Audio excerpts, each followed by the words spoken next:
अरे रतन कुमार भजिया गे को आओ तो और मैया से दय बोल सुनाई। रतन कुमार आज अपनी मैया के पास में पहुंचा है। मैया वो घुटनों में मूड़ देकर के फपक फपक के रो रही है। रतन कुमार माँ के पास में खड़ा हो गया, कहने लगा, माँ क्या बात है? अरे मैया पूछे तो ही बताइए मोई का दुख भारी, का बुरे बोली गए बबुला रे के दे दई मैया गारी। अरे मैया पूछे तो ही बताइए मोई का दुख भारी, का बुरे बोली गए बबुला रे के दे दई मैया गारी। अरे पूछे तेरो लालू बताइए हालू का दुख भारी, क्यों व्याकुल बिकल जमीन पड़ी महतारी। रतन कुमार पूछने लगा है, माँ क्या बात है? माँ ने रतन कुमार को गोदी में बैठा लिया, कहने लगी, बेटा तुम्हें नहीं मालूम? अरे दुई साधु आजू अचानक बेटा द्वार पे हाई आए। दो साधु द्वार पे आए हैं। तुम्हारे पिताजी उन साधुओं पर मुग्ध हो गए। महाराज पिता तुम गए बचन में हारी, और कैसे कुंवर तो शेर के आगे दे फारी के डारी। कैसे बेटा मैया आंगन में हाई डाइन बन जाएगी, कैसे बेटा मैया आंगन में हाई डाइन बन जाएगी। बेटा तुम्हें नहीं मालूम, दो साधु हमारे द्वार पे आए हैं। वो राजा से वचन में ये मांग चुके हैं कि तुम्हें शेर के आगे डाला जाए। इसलिए बेटा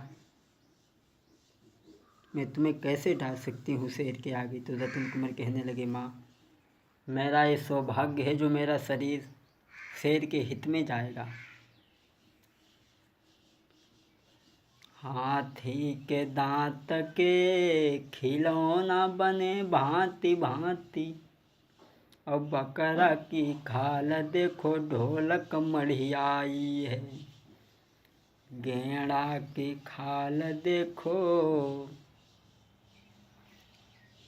गेंड़ा की खाल देखो बांधते हैं सिपाही लोग, और हिरन की खाल मन संतन के भाई है।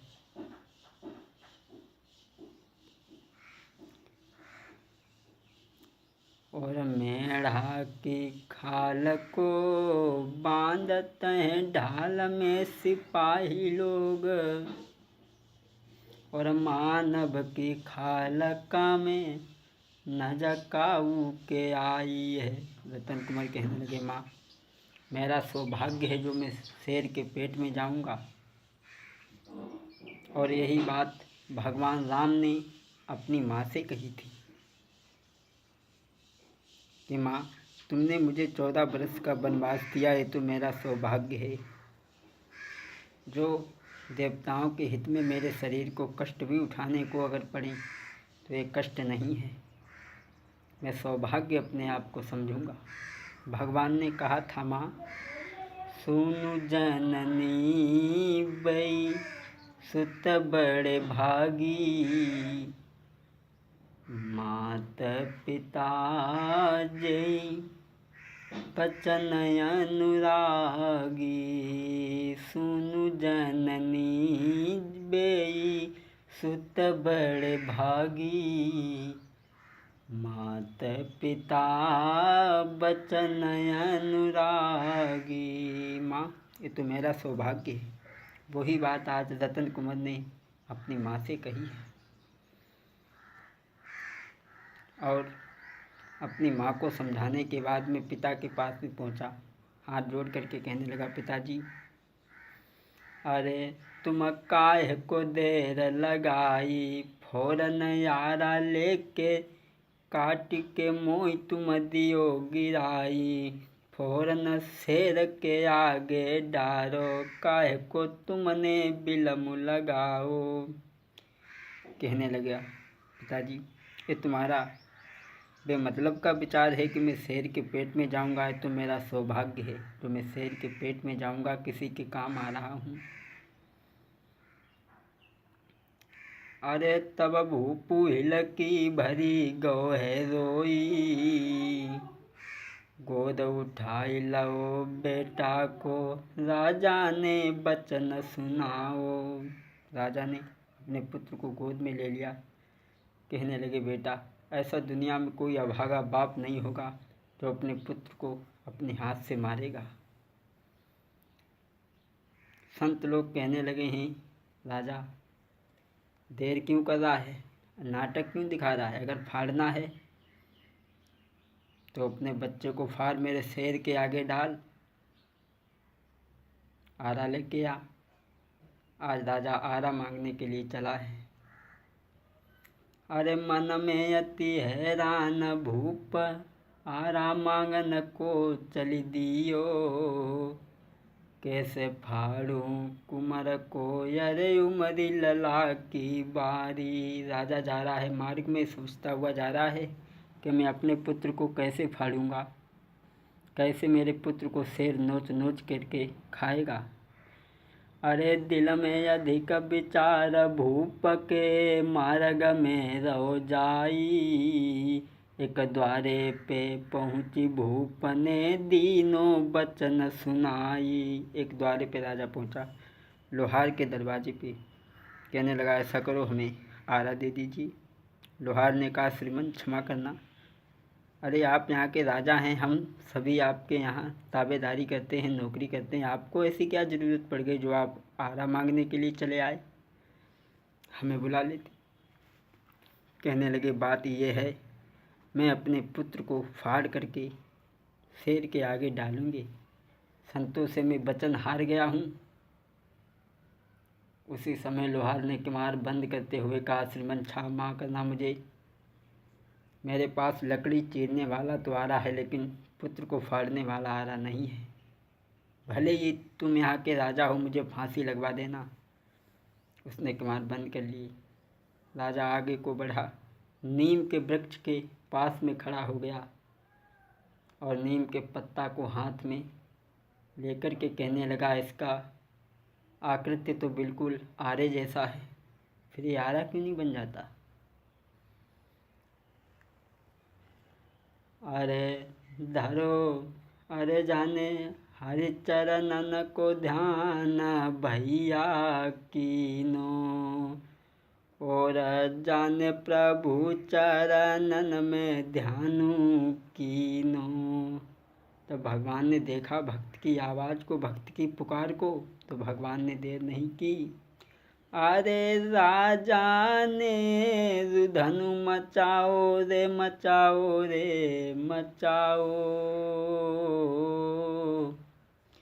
और बाबू पर हो है बिल खाई। राजा रो रहा है उस नीम के पत्ता को हाथ में लेकर के और कहने लगा, प्रभु मैंने अगर आज तक किसी के साथ दुर्व्यवहार नहीं किया है, किसी की आत्मा को अगर कष्ट न दिया हो, किसी की बहन बेटी को गलत नज़र से न देखा हो, तो मेरे इस आखिरी बात मेरी लाज को निभा दे प्रभु। लेकिन जब वो नीम का पट्टा मुट्ठी में बंद रहा, वो आरा नहीं बना, तो राजा ने क्रोध में आकर के वो पत्ता ज़मीन पे पटका। और हुआ क्या भक्तों? अरे खनन खनन खन्नाई गुइया बनी गौ सुंदर यारो, अरे खनन खनन खन्नानो गुइया बनी गौ सुंदर यारो, अरे यारा लेके भूप ने दरवाजे पे डारो। महाराज भूप के दिल में बड़े विचार, और कैसे बेटा को हम फारे सोच रहो अति भूप अब तो करके याद बेटा की भूप अब मन में पछतानो। आरा भूप महाराज लेकर के आए हैं, दरवाजे पे डाला है तो संतों ने कहा है कि इसे काटो। आज राजा घर पहुंचा है और कहा है कि श्री भद्रे पुत्र को लेकर के चलो। आज रानी अपने बेटा को हृदय से लगा करके गोद में लेकर के सभा की तरफ चली है, जहाँ वो संत हैं। धन्य है वो घर की गृहिणी जो अपने धर्म के पीछे अपने पुत्र का कत्ल करने के लिए जा रही है। धन्य है वो माँ।